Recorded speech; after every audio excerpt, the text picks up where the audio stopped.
patut bersyukur atas setiap kebaikannya. Amin. Haleluya. Mari kita masuk ke dalam hadirat Tuhan dan sama-sama kita berdoa. Bapa di dalam surga, dalam nama Tuhan Yesus, kami bersyukur Tuhan buat segala kebaikan-Mu di dalam kehidupan kami. Saat ini Tuhan Yesus, kami mau naikkan syukur kami Tuhan. Kami mau menyembah-Mu Tuhan Yesus, dan kami percaya Engkau yang memberkati ibadah ini mulai dari awal pertengahan hingga akhirnya. Engkau yang berkuasa Tuhan, dan Engkau yang bertata atas setiap pujian kami Tuhan. Biarlah nama-Mu Tuhan Yesus yang dimuliakan Tuhan. Dan saat ini Tuhan Yesus, biarlah Roh-Mu mengalir di tempat ini. Roh Kudus memenuhi setiap kami. Terima kasih Tuhan. Haleluya.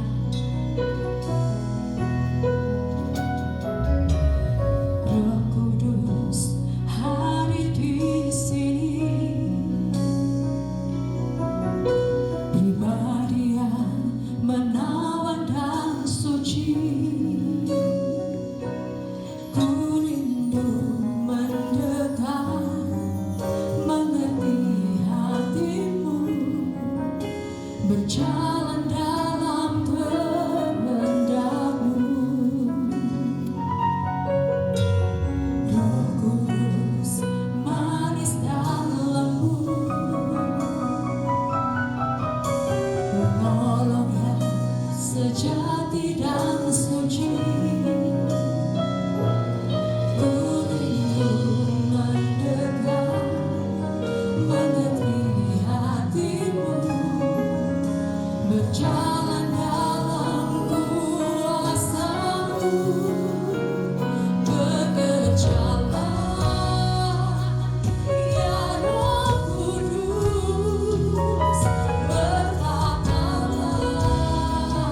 jiwa yang membawa damai di dalam hati kami. Kami percaya bahwa Roh Kudus yang memenuhi setiap kami, memulihkan kami Tuhan. Sebab itu kami mau bersorak-sorai untuk Engkau Tuhan. Kami mau naikkan pujian kami bagi Engkau Tuhan. Dengan segenap hati kami, dengan segenap jiwa kami, dan dengan segenap kekuatan kami memuji Engkau Tuhan. Terima kasih Tuhan. Yang siap memuji Tuhan semua yang katakan amin. Haleluya. Silakan duduk saudara. Haleluya. Kami percaya Tuhan bahwa di tempat ini ada gerakan Roh Allah terjadi. Haleluya. Hosana bagi Sang Raja dan terpujilah Engkau Tuhan. Haleluya.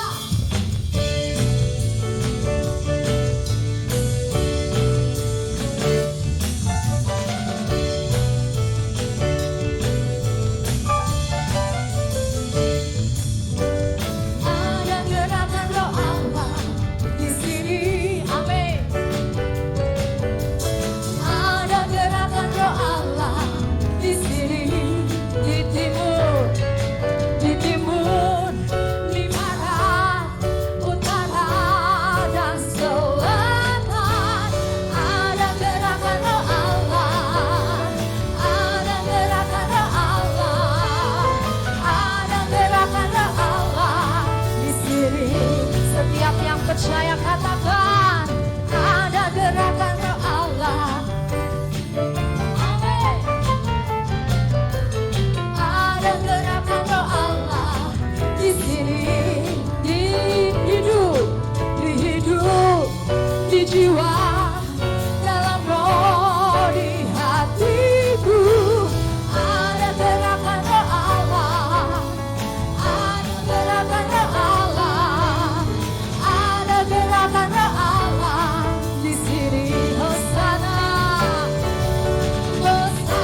Yesus.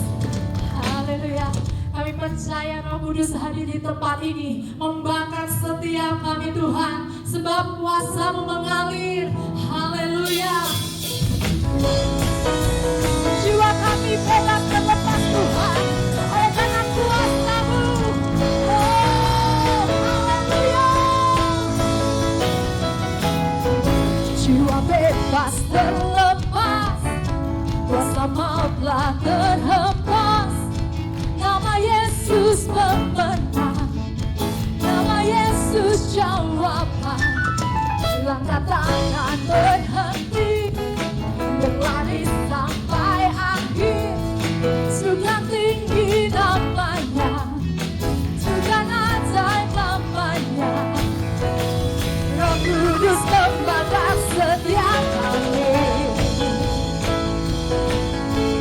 naikkan hujan mujizat terjadi. Mengalir kuasa-Mu, nyalakan api-Mu, ku nyanyi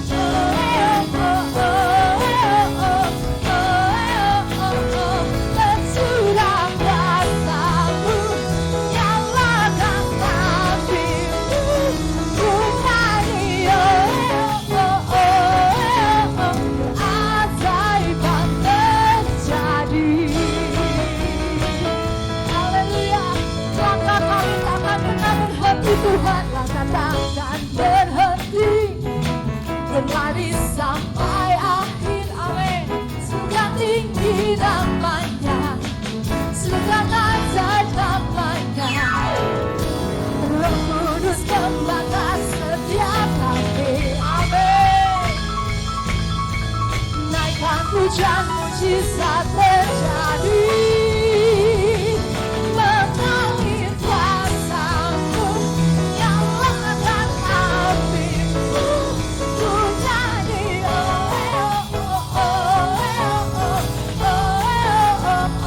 tercurah kuasa-Mu, ku nyanyi keajaiban terjadi. Haleluya. Kami serukan Tuhan.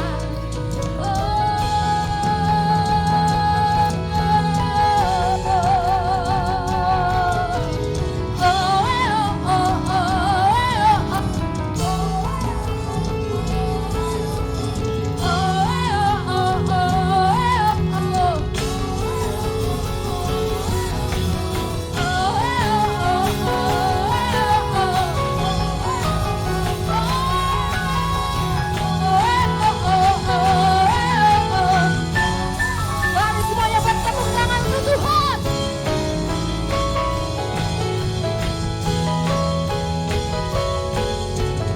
Roh Kudus membakar setiap kami Tuhan, pagi hari ini Tuhan.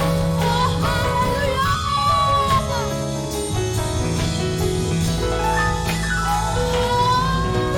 Roh Kudus membakar setiap kami. Roh Kudus, Roh Kudus membakar setiap kami. Roh Kudus membakar setiap kami. Roh Kudus membakar setiap kami. Naikkan, naikkan hujan mujizat terjadi. Mengalir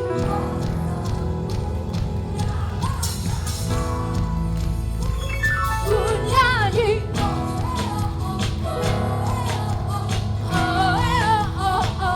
tercurah kuasa-Mu, nyalakan api-Mu,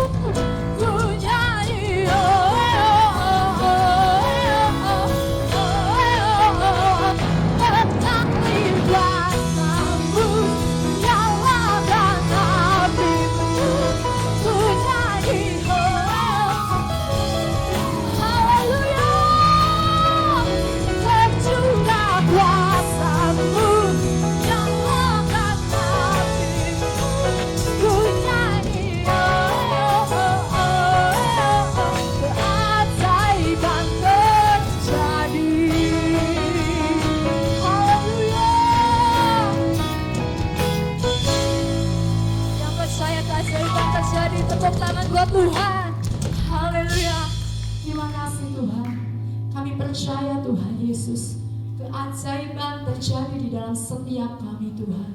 Sebab itu bagian dari kami Tuhan. Kami percaya sebab Engkau mengasihi kami Tuhan. Terima kasih Tuhan Yesus.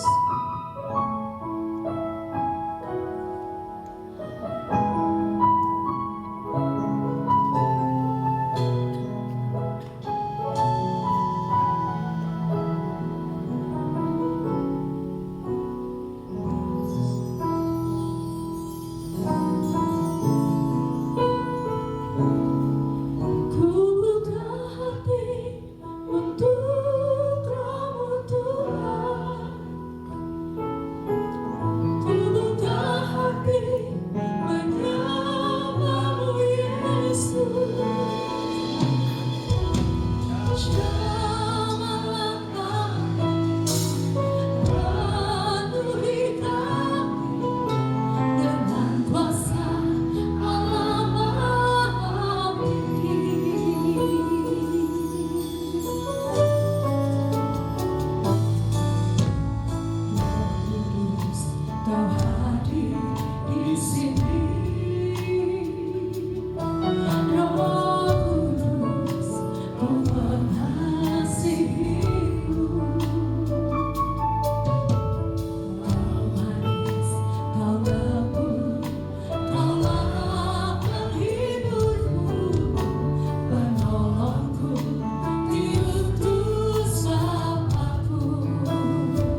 percaya Tuhan, saat kami meminta Tuhan Yesus, Roh-Mu memenuhi kami Tuhan, itu terjadi Tuhan.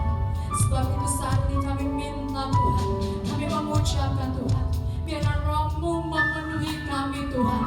Sebab kami tahu Tuhan Yesus, bahwa Roh Kudus yang akan memberikan kedamaian di dalam kehidupan kami. Sebab kami tahu bahwa Roh Kuduslah penghibur kami. Kami mempunyai kekuatan yang baru, kami mempunyai semangat yang penuh. Sebab Engkau ada di dalam kehidupan kami Tuhan. Kalau pengharapan kami Tuhan, sebab itu kami tidak takut akan apapun juga. Sebab Engkau beserta dengan kami Tuhan. Kami bersyukur Tuhan Yesus, dan kami percaya Tuhan, firman-Mu yang akan disampaikan Tuhan, itu menjadi kekuatan di dalam kehidupan kami. Sebab itu kami mau buka hati kami Tuhan Yesus untuk mendengarkan firman-Mu Tuhan. Biarlah firman-Mu ini menjadi rema di dalam kehidupan kami. Dan kiranya Engkau memberkati hamba-Mu yang akan menyampaikannya Tuhan. Biarlah semua yang dia sampaikan adalah dari Engkau saja Tuhan. Dan kiranya Engkau sembunyikan dia di belakang salib-Mu Tuhan. Dan biarlah nama-Mu yang dipermuliakan. Terima kasih Tuhan. Di dalam nama Tuhan Yesus kami berdoa. Haleluya. Amin. Shalom. Puji Tuhan saudara. Sebelumnya saya minta maaf bahwa sudah 1 bulan ini suara saya parau, ya. Dan seperti biasa sudah 1 bulan persis saudara, ya.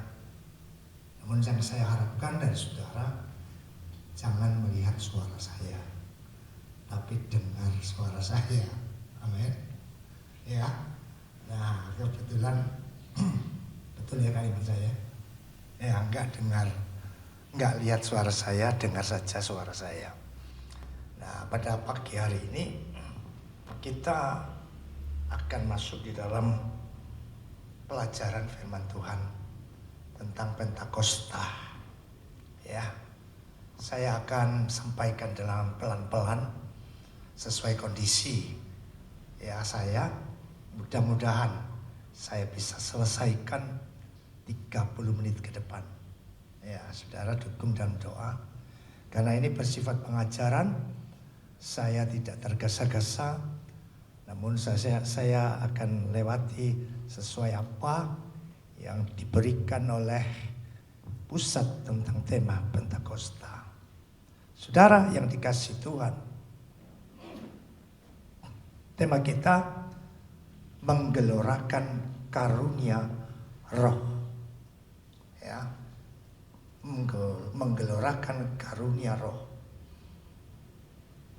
Karunia Roh Kudus itu, kalau saudara lihat di dalam Alkitab, ada 9 karunia.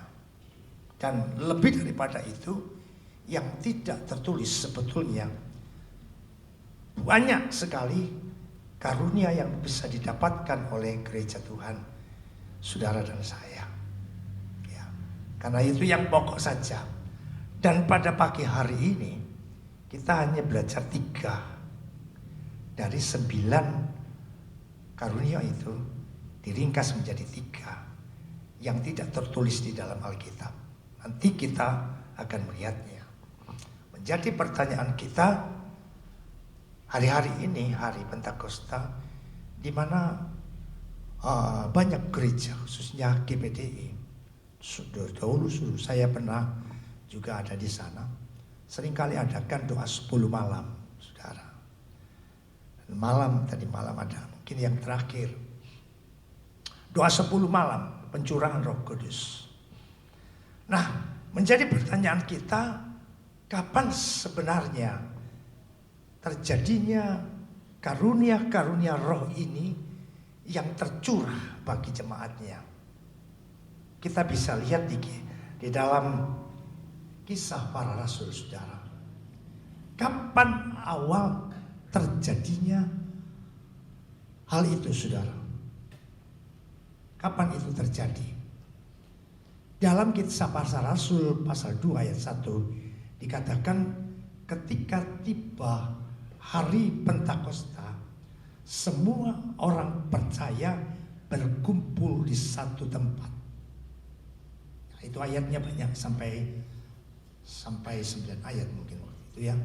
Namun dari ayat pertama ini kita bisa tahu bahwa pada waktu itu karunia Roh Kudus itu dicurahkan.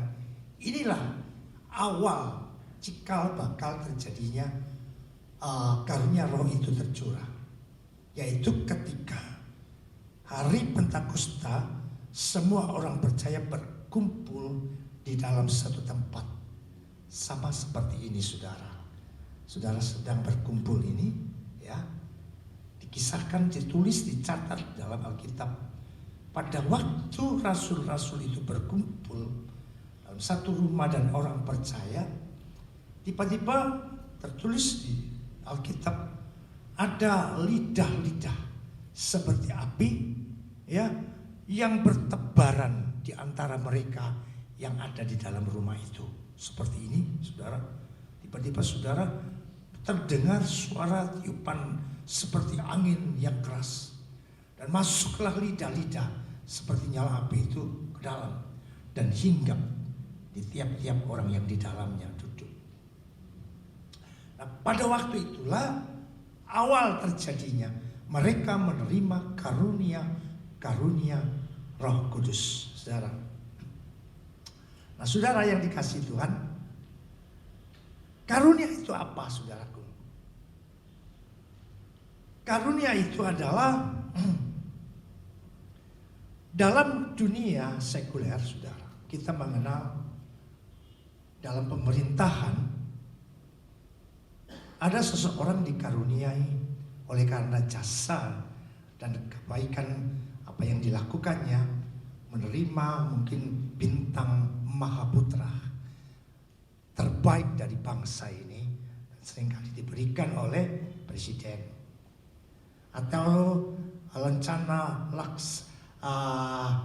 Satya Laksana, ya maaf mungkin saya salah, yang saya ingat itu adalah pemberian karunia khusus spesial bagi orang-orang yang memiliki spesialisasi untuk negara. Itu yang bersifat fisik, saudara, yang diberikan oleh pemimpin negara kepada seseorang yang berjasa. Nah, berbicara tentang karunia di dalam Alkitab tidak seperti itu, saudara.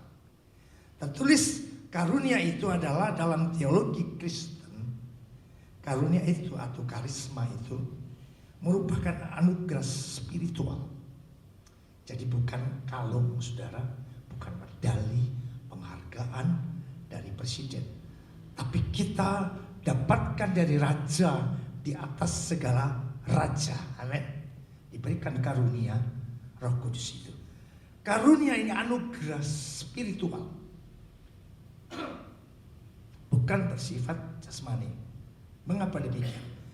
Karena diberikan kepada semua orang percaya. Jadi saudara jangan minder.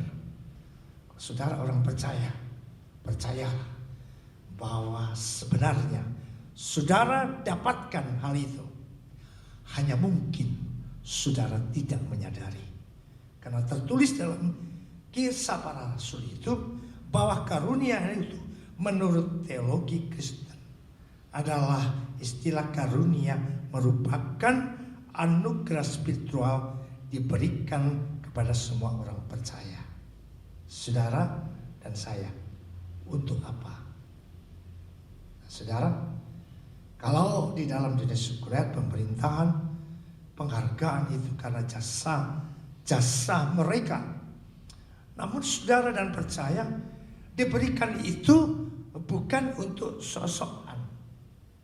Ya, karunia itu diberikan untuk apa? Dikatakan untuk menjalankan pelayanan mereka di gereja.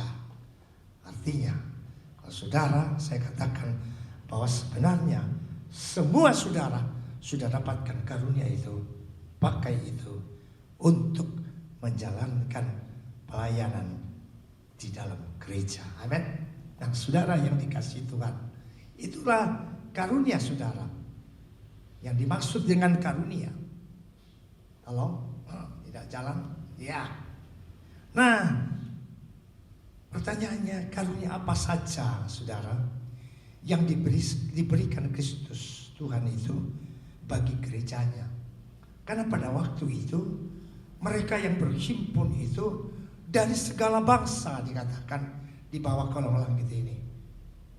Di dalam satu tempat itu mereka terima karunia itu, dan pada waktu itu di Yerusalem berkumpul berbagai bangsa di dunia ini, dan mereka melihat dan mereka mendengar apa yang sedang terjadi pada waktu itu. Nah, saudara, dikatakan bahwa karunia rohani sesuai yang diberikan oleh Roh Kudus. Pertanyaannya, karunia apa saja yang Kristus berikan bagi gerejanya, saudara? Oke, jalan lagi. Gak bisa. Ya, ini di sini saudaraku dikatakan bahwa yang pertama, hanya 3 yang kita akan pelajari pagi hari ini. Dari 9 karunia sudah termasuk di dalam 3 ini. Katakan bahwa karunia yang pertama yang diberikan Kristus kepada gerejanya adalah karunia motivasi. Karunia motivasi adalah karunia yang dapat dipergunakan di dalam tubuh Kristus. Saudara dan saya adalah tubuh Kristus. Kristus adalah kepala. Seperti awal yang sudah saya katakan, bahwa untuk apa karunia itu? Untuk menjalankan pelayanan di dalam gereja. Jadi siapapun saudara dapat lakukan itu guna pelayanan di dalam gereja. Dipergunakan di dalam tubuh Kristus. Kita ini tubuh Kristus, saudaraku. Dikatakan itu dipergunakan saling menunjang dalam pelayanan. Jadi artinya di dalam pelayanan ini kita semua mempunyai karunia melayani. Untuk apa? Saling menunjang. Jika seseorang memiliki keinginan kerinduan untuk melayani, tunjang mereka. Katakan di dalam hal ini saling menunjang dalam pelayanan. Jangan sampai mereka dipadamkan. Jangan sampai mereka dilecehkan. Loh, kamu itu iso apa? Sok-sok mau melayani. Loh, saudara, nanti kita akan melihat bahwa pelayanan itu berbeda. Terlalu banyak di dalam gereja bentuk-bentuk pelayanan itu. Jadi siapapun kita bisa saling menunjang. Baik anak, remaja, orang dewasa, orang tua pun. Saya katakan dari awal, kita semua dapatkan karunia itu dari Tuhan. Dan dikatakan kita mesti saling menunjang dalam pelayanan. Kenapa? Karunia ini lebih bersifat alamiah, sebagaimana bakat di dalam diri kami masing-masing. Saudara punya bakat. Bakat saudara dalam pelayanan. Sukanya saudara salaman sama orang. Ya, terima tamu saudara. Jangan lalu saudara punya karunia itu, lalu yang lain mencemooh, oh baik, oh, agar orang disalami, pintu, mau cari muka. Jangan saudara. Karena apa? Sebagaimana bakat di dalam diri kita masing-masing. Karunia apa? Ada yang suka bawa-bawa dalam melayani. Oh baik, cuma telur aja digawa nang gereja. Ya, kan kita dengar ada seseorang yang suka bawa telur di gereja. Ya, dia sudah almarhum. Jangan dalam diri kita lalu kita berkata, oh, cuma telur aja digawa tuku dewek di pasar akeh. Gitu. Nah, jangan saudara, bentuk-bentuk pelayanan yang tidak tertulis di dalam Alkitab itu terlalu banyak. Karena ditulis sebagaimana bakat di dalam diri kita masing-masing. Karunia apa lagi saudaraku? Karunia suka. Ya, kalau ketemu orang, aduh kok rupanya sudah tua, jalannya nggak sampai, suka nonton dia. Nonton Enggak apa-apa. Itu pelayanan, saudaraku. Karena itu adalah bentuk-bentuk dari pelayanan, saudaraku. Karena pelayanan dikatakan tadi, yang karunia motivasi yang pertama ini adalah karunia yang dipergunakan di dalam tubuh Kristus. Saudara dan saya memotivasi seseorang. Artinya kalau ada seseorang suka nyanyi, dimotivasi dong. Jangan dibilang suaranya elek, koyok Pak David waktu khotbah pagi ini, koyok gembreng pecah. Jangan gitu.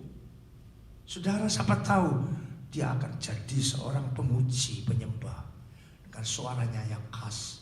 Tidak seperti saya, suaranya seperti radio rusak. Ya, harus dimotivasi. Karena karunia motivasi itu luar biasa. Kalau anak sudah ya joget-joget gitu, dimotivasi. Iso gak punya potongan itu, ya, gak punya talenta nari, gak usah. Apalagi penampilannya kayak sini gak masuk. Jangan, saudara. Kita harus punya karunia motivasi, melihat siapa di antara kita dia punya karunia ini. Wah, mesti dimotivasi. Ya. Ada yang senang main HP daripada main HP di gereja. Wah, ini perlu dimotivasi ini. Jadi multimedia ini. Ini jadi multimedia. Jangan lalu wah gereja mainan toh komputer gak delok firman Tuhan, main HP saja. Jangan, saudara. Mutung nanti dia. Dimotivasi, karunia motivasi. Ini perlu dibawa ke atas ini. Ganti ini banyak generasi untuk memainkan komputer. Saudara, itu saudaraku. Karunia motivasi. Apa motivasi itu? Motivasi adalah serangkaian sikap, nilai yang mempengaruhi individu. Jadi saudara dapat mempengaruhi. Jadi seorang anak muda. Ini anak ini pinter ini. Jadi WL ini. Dimotivasi. Ya. Memotivasi individu itu, seseorang itu untuk mencapai hal yang spesifik sesuai tujuan individu. Siapa tahu dia itu kepingin sebetulnya koyok Mbak Sopo isi pimpin pujian. Lupa saya bisa. Istrinya Fandi. Aku pengen seperti Santi itu. Jangan saudara gak punya. Saudara gak punya nilai, gak cocok. Jangan, saudara. Karena motivasi itu memiliki definisi serangkaian nilai sikap mempengaruhi individu. Mempengaruhi dalam hal positif. Saya pengen koyok sing main drum itu, ketebak-ketebuk gitu. Ya, saudara yang harus punya karunia motivasi, lihat anak muda. Wih, ini timbang kotekan ndak karuan. Motivasi, saudara. Ayo gereja, kotekan di gereja. Nah, main drum. Ada motivasi. Kalau dia dimotivasi, ada yang dukung, oh semangat, saudara. Jangan dipadamkan hal itu. Itu karunia motivasi, saudaraku, untuk mencapai hal yang spesifik sesuai tujuan individu. Kita gak tahu tujuannya dia pengen main bass. Kita gak mau tahu tujuannya main piano seperti Stefanus, apa itu namanya. Wah, ya, punya anak muda gitu, lihat masalah musik. Siapa tahu dalam hatinya dia punya keinginan, aku kok pengen seperti itu. Ya, saudara dan saya harus memiliki karunia motivasi itu. Amin, saudara. Ya, karena penting, saudaraku, karunia motivasi itu. Oke, dilanjutkan. Saudara, ada beberapa karunia yang tertulis di dalam Alkitab. Ini yang bukan 9 karunia, saudara. Ya, dikatakan tercatat di dalam hal ini karunia bernubuat. Di dalam gereja Tuhan banyak-banyak karunia yang diberikan. Ya terlalu berat mungkin karena bernubuat, melayani. Ya semua kita punya karunia melayani. Secara spesifik gak tertulis dalam Alkitab. Tapi saudara, dalam diri saya tahu saudara punya keinginan untuk melayani itu. Hanya mungkin kesempatan yang gak ada. Bukan saja di tempat ini, terlalu banyak pelayanan di dalam gereja. Saudara gak bisa seperti saya, tapi saya pun gak bisa seperti saudara. Ya, karena apa? Mengajar. Gak bisa aku mengajar seperti Mbak Ika sekolah minggu. Bisa gitu, gak bisa. Tapi mereka mungkin juga gak bisa seperti saudara. Ya, dikatakan menasihati. Perlu saudaraku motivasi menasihati. Jangan mencemooh, bahkan merendahkan. Ada orang-orang yang seringkali melihat orang gak benar, yang gak dinasihati malah dicemooh. Nah, itu sebetulnya ada karunia itu di dalam jemaat saudara. Membagikan sesuatu, ya, bagi-bagi. Ya sekalipun mungkin cuma camilan apa, ya jangan dianggap sepele saudaraku. Bagi-bagi gitu ya. Memimpin dan menunjukkan kemurahan. Karena karunia bisa berbeda-beda. Ya saya katakan berbeda. Saya gak bisa seperti saudara. Saudara mungkin ya pengen seperti saya juga gak bisa. Angel Pak. Apalagi waktu niru sekarang ini. Suara seperti radio saya itu malah gak iso. Nah, gak bisa. Jadi memang berbeda maksudnya karunianya. Yang juga untuk tujuan yang sama, membangun gereja. Saling menunjang kita. Supaya gereja ini semakin bertumbuh, semakin banyak, tidak semakin suam saudara. Ya saudaraku. Karena tertulis di dalam Alkitab saudaraku. Lagi jalankan. Dalam Alkitab tertulis bahwa memang berbeda. Seperti diumpamakan anatomi tubuh manusia. Ya. Karena sama seperti tubuh itu satu. Tubuh ini satu saudara. Ya, tapi anggota kan banyak. Sama dengan karunia, berbeda, banyak karunia. Jangan semua orang disamakan mesti seperti itu yang main bass. Oh, harus seperti yang bisa main piano. Harus bisa seperti guru sekolah minggu. Enggak, saudara. Karena sama seperti tubuh itu anggotanya banyak. Dan segala anggota itu sekalipun banyak merupakan satu tubuh. Demikian pula berbeda-beda. Sehingga dalam ayat ini dikatakan, tangan gak bisa berkata kepada kaki, aku gak butuh kau. Kaki berkata kepada tangan, aku tidak butuh kau. Dan yang lain berkata, aku tidak butuh kau. Mana bisa berkumpul menjadi sebuah tubuh Kristus. Amin. Saudara yang dikasihi Tuhan. Hal yang kedua, saudaraku, dilanjutkan lagi. Ya, karunia apa? Yang pertama, karunia motivasi, karunia yang dari Tuhan, yang selain daripada 9 karunia. Karunia manifestasi ini adalah karunia lebih bersifat spontan dan dimanifestasikan Roh Kudus untuk kesaksian gereja di tengah-tengah dunia. Karunia yang terjadi di Yerusalem itu menjadi kesaksian dunia.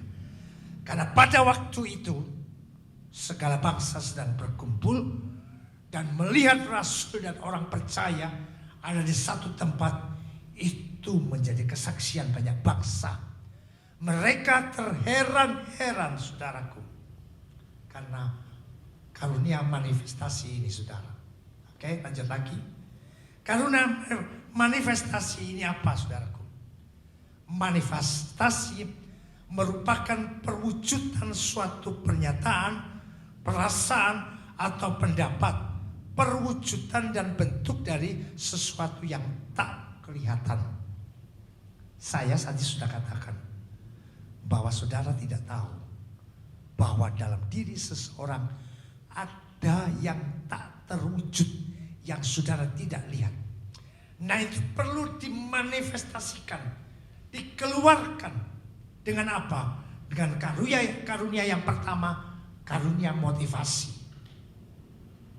Sehingga orang itu setelah dimanifestasi dapat memanifestasikan, mewujudkan apa yang tak kelihatan. Ini saudaraku, manifestasi merupakan perwujudan suatu pernyataan, perasaan atau pendapat, perwujudan atau bentuk dari sesuatu yang tak kelihatan. Paham saudara? Jadi ingat saudaraku, dari saudara antara kita ada sesuatu yang tak terlihat dalam diri saudara.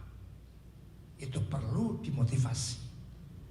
Motivasi itu adalah sebuah karunia yang dapat membuat seseorang mengeluarkan, mewujudkan apa yang dia inginkan di dalam gereja Tuhan.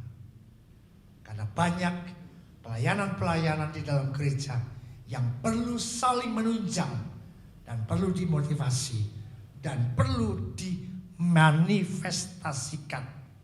Kita akan melihat catatannya saudara. Lanjut lagi, kok tidak bisa. Ya, catatan dari 9 karunia itu 1, 2, 3, 4. Ya, karunia itu yang tercatat adalah berkata-kata dengan hikmat.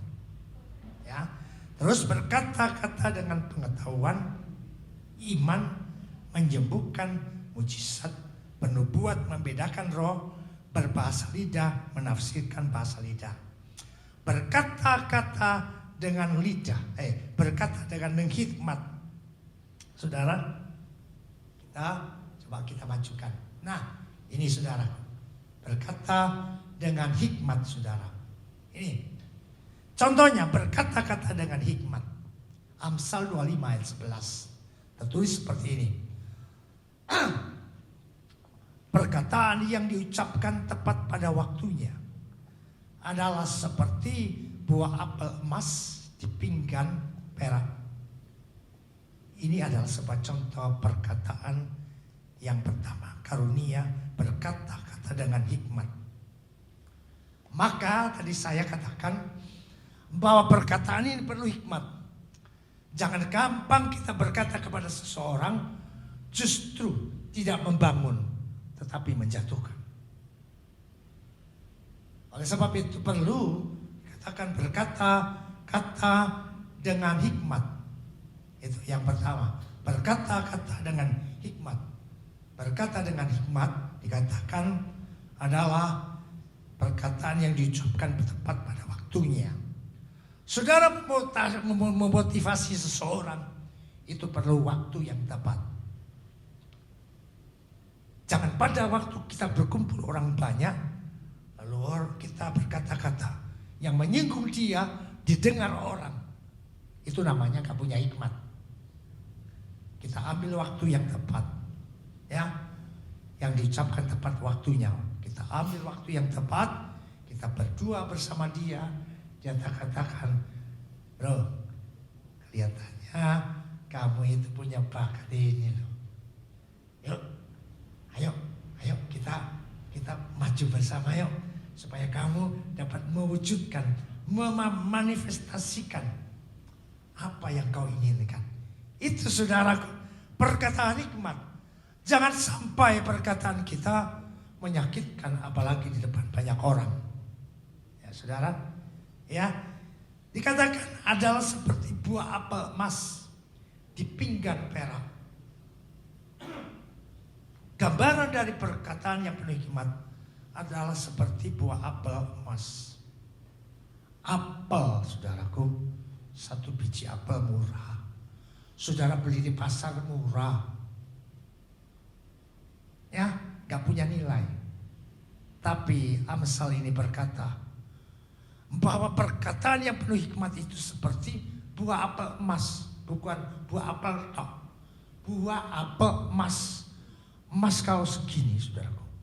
Kalau apel itu bilang goceng lah satu biji. Ini bisa 20 juta, saudaraku. Kalau emas gede apel 50 juta bisa. Apalagi beberapa buah ditaruh di piring pinggan perak tempatnya. Nah, artinya apel mas ditaruh tempat yang mas. The right thing must be put in the right place. Sesuatu yang baik harus itu juga di tempat yang baik. Waktu yang tepat, tempat yang tepat, saudaraku. Itu saudaraku. Lalu dikatakan lagi apa? Contoh saudaraku, contoh manifestasi. Kalau tadi dari sekian banyak daftar saudara, ini ya ada dikatakan di sini ya berkata-kata dengan pengetahuan. Ada yang suka cerita-cerita tentang pengetahuan ilmiah. Itu juga karunia, iman menjumbuhkan penubuat, mujizat. Ada hamba-hamba Tuhan yang bisa mengadakan mujizat, membedakan roh berbahasa lidah dan menafsirkan bahasa lidah. Saudara, yang di sini contoh manifestasi, ya mengeluarkan sesuatu yang terpendam di dalam dirinya. Kisah Para Rasul 24 dikatakan, maka penuhlah mereka dengan Roh Kudus, karunia roh. Lalu mereka mulai berkata-kata dalam bahasa lain. Saya mau jelaskan di sini saudara. Waktu mereka berkumpul, mereka menerima karunia itu. Mereka berbahasa-bahasa lain. Bukan saudaraku, bahasa lain itu bukan bahasa roh.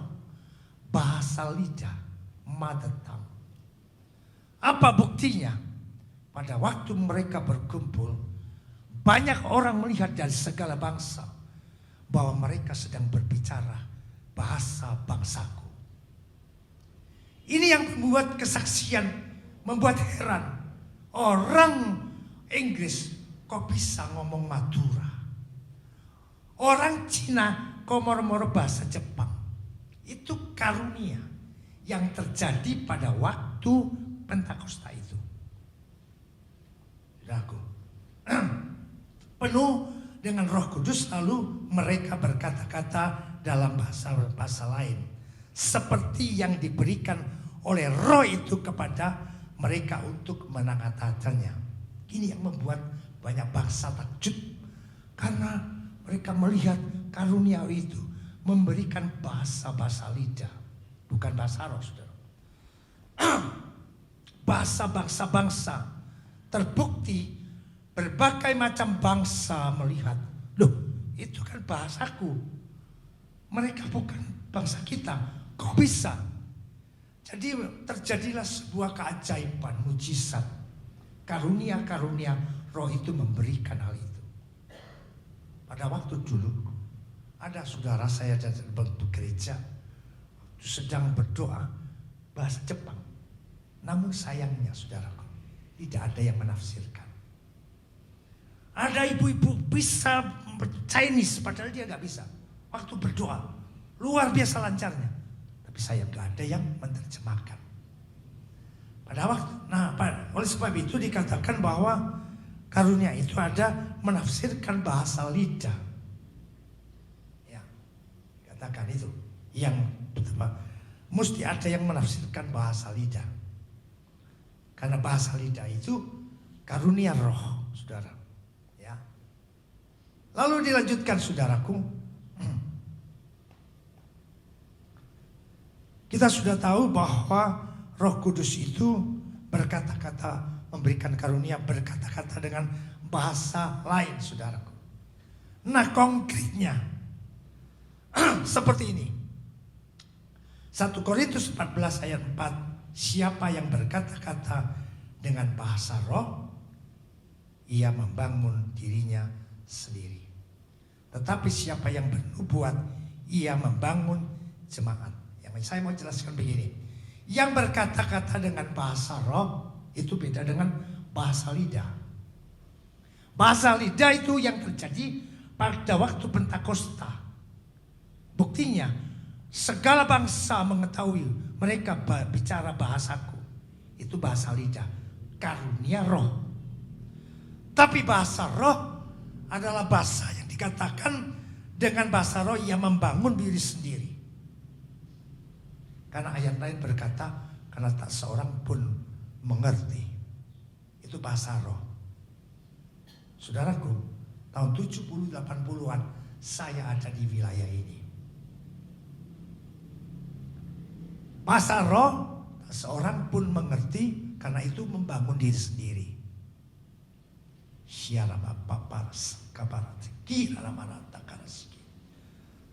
But I put it in the right place.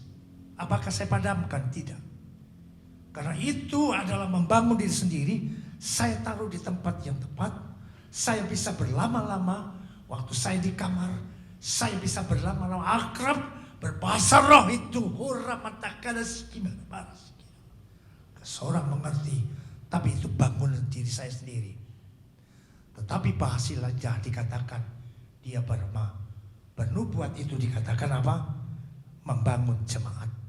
Apa itu bernubuat? Berbicara tentang firman. Hamba-hamba Tuhan yang berdiri di tempat ini mengatakan firman Tuhan, berkata-kata tentang masa depan melalui firman Tuhan. Dikatakan ia membangun jemaat. Tahun 90-an ke atas saya mulai beralih, naik ke level. Bukan berarti roh tidak perlu, tapi saya taruh di tempat yang tepat. Bayangkan saudara, kalau saya diberikan waktu 30 menit di tempat ini, lalu saya berkata-kata, orang segini mana-mana, segini orang-orang, orang takkan segini sekarang, kurang takkan segini mana-mana. Tak seorang pun mengerti. Kalau beberapa waktu oke lah. Dalam pertemuan jemaat dikatakan dalam firman Tuhan, orang lain masuk, mereka heran karena tak mengerti. Tapi kalau saya berbicara tentang nubuat firman Tuhan, orang masuk bisa dikuatkan. Bukan berarti roh dipadamkan. I use it in the right place. Saudara bisa memotivasi orang, oke, untuk beberapa menit. Tapi jangan berlama-lama di perhimpunan orang banyak.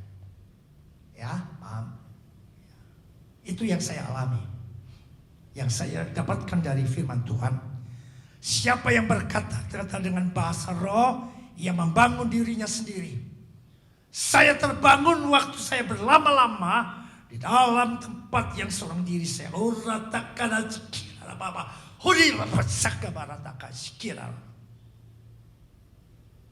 Saya bangun diri. Tapi waktu saya di tempat ini, saya ada di tempat yang kedua. Siapa yang bernubuat itu membangun semangat. 70-80-an saya ada di wilayah itu, terus saya pakai. Gak peduli saya di mana, saya berbahasa roh. Tapi waktu tahun 90 ke atas saya mulai mengerti. I put it in the right place. Saya lebih baik berkata 5 kata firman Tuhan yang dapat dikatakan dimengerti orang daripada beribu-ribu kata tapi orang pun tak mengerti satu pun. Tapi jangan salah paham, jangan padamkan, pakai terus berlama-lama. Waktu engkau seringkali hamba Tuhan, waktu dia mengendari kendaraan ke Surabaya, gak seorang pun menemani dia. Dia berbahasa roh, ramatakabarah, sikina rabarah, kata kecil. Bangun diri sendiri. Tapi waktu dalam perhimpunan, pakai secukupnya waktu. Haleluya. Karena bangun roh, bahasa roh membangun diri sendiri, tetapi siapa bernubuat, berkata-kata, hanya 5 kata pun dikatakan firman Tuhan membangun semangat. Dan saya lakukan juga. Baik berbahasa roh in the right place. Baik saya berkata-kata firman Tuhan untuk membangun jemaat. Karena itu untuk menunjang satu dengan yang lain, saudara. Saudara, selanjutnya yang terakhir. Karunia apa lagi? Yang pertama, Roh Kudus itu memberikan karunia memotivasi. Semua saudara punya. untuk memotivasi semua orang untuk menunjang pelayanan dalam gereja. Yang kedua, bagaimana karunia Roh Kudus itu memberikan manifestasi, memunculkan. Kalau saudara ingin berbahasa roh, jangan ditahan, keluarkan. Kalau mungkin saudara malu di tempat ini, waktu saudara di rumah, di kamar, keluarkan berlama-lama berbahasa roh. Karena itu akan membangun dirimu. Haleluya.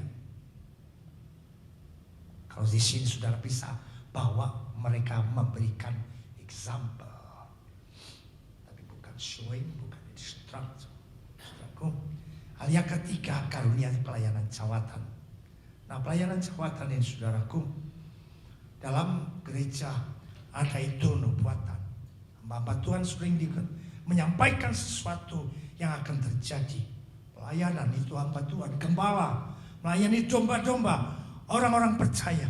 Ada penginjilan yang ada di tempat ini, itu diutus ke segala bangsa. Oleh sebab itu perlu itu bahasa lidah bisa Tuhan berikan.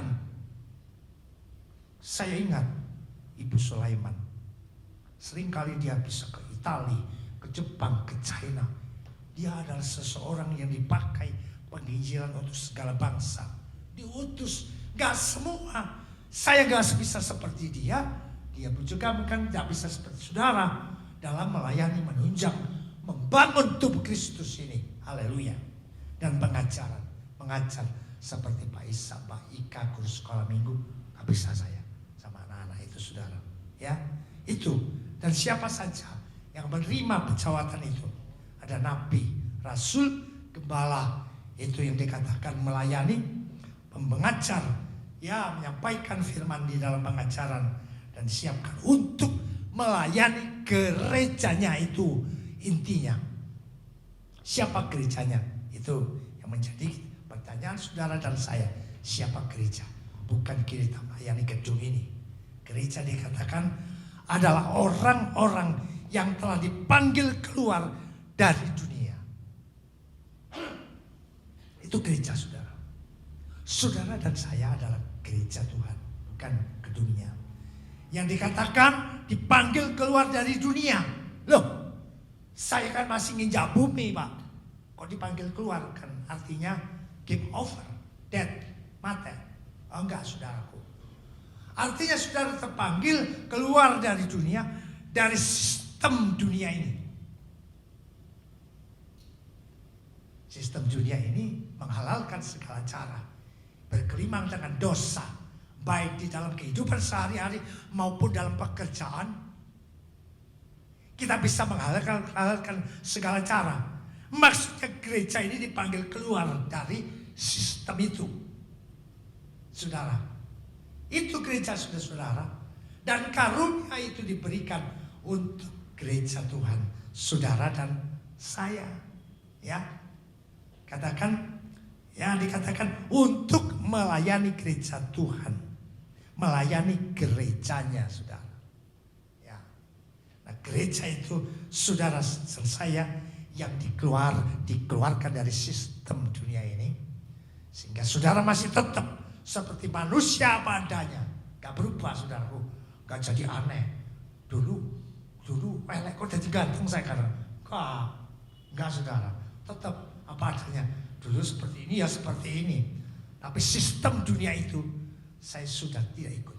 Saya sudah dikeluarkan ya dari sistem dunia itu oleh Injil Kristus dan disatukan oleh iman dalam Injil Yesus Kristus. Untuk apa? Lagi-lagi untuk kehendak Tuhan, untuk saling menunjang saudaraku. Nah, yang terakhir ini. Jadi sesuai tema ada 3 hal. Karunia apa saja yang Kristus berikan kepada saudara dan saya?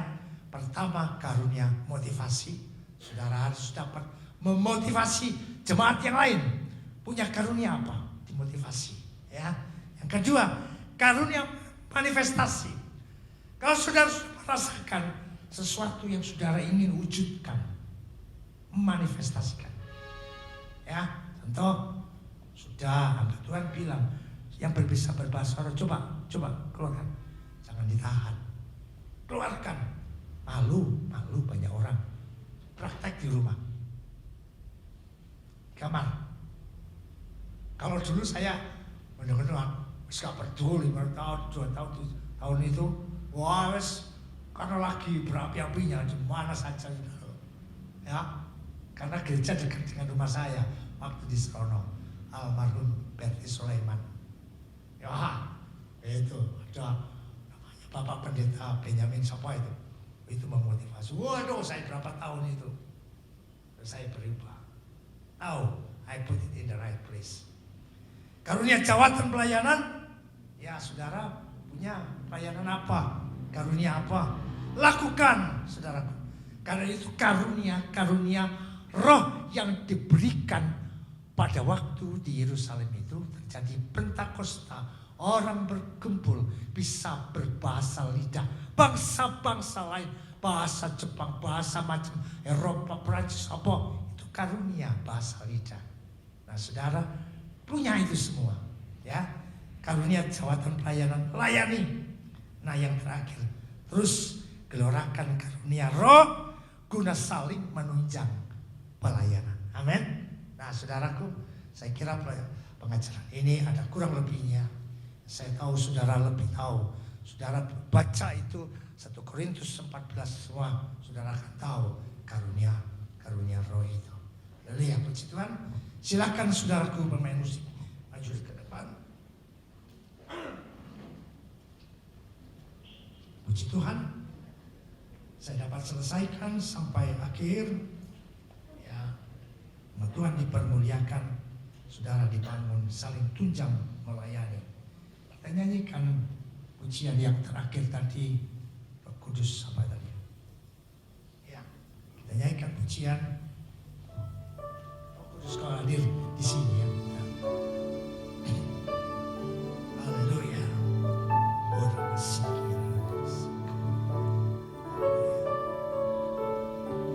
Bapak. Mari saudara, saya mau mari kita berdiri nyanyikan pujian ini.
Buka hati, terima karunia Roh Kudus.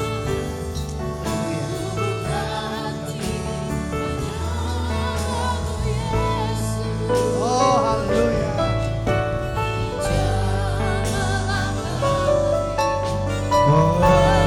Penuhi kami.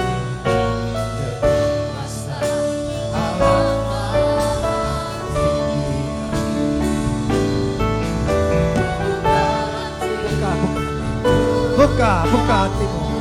Terima, haleluya.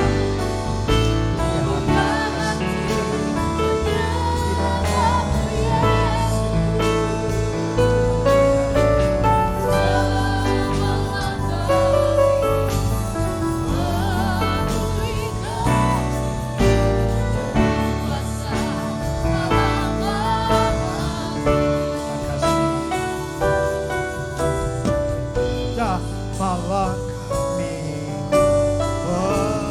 penuhi kami dengan kuasa Allah. Terima kasih Bapak, Bapak selesai menyampaikan apa yang kau kehendaki sesuai kebenaran firman-Mu, dan biarlah karunia Roh itu terus mengalir ke seluruh umat Tuhan. Kami percaya nama Tuhan dipermuliakan, gereja Tuhan dibangun, saling menunjang kemuliaan bagi Bapa. Dalam nama Tuhan Yesus kami mengucap syukur, kami kembalikan kehormatan kemuliaan bagi Tuhan. Haleluya. Amin.